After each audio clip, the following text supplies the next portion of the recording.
நன்மையும் செல்வமும் நாடும் நல்குமே, திண்மையும் பாபமும் சிதைந்து தேயுமே,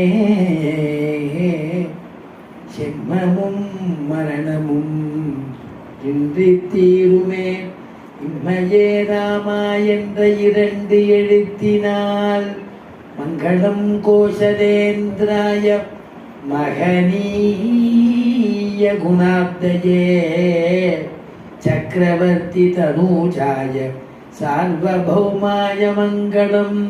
யஸ்மாதேவ மயா சர்வம் சாஸ்திரமக்ராஹினான்யதः தஸ்மை வேங்கடநாதாய மம நாதாய மங்களம். ஸ்வஸ்தி பிரஜாப்யः பரிபாலயந்தாம் न्याय्येन मार्गेण महीम् महीषाः गोब्राह्मणेभ्यः शुभमस्तु नित्यं लोकाः समस्ताः सुखिनो भवन्तु.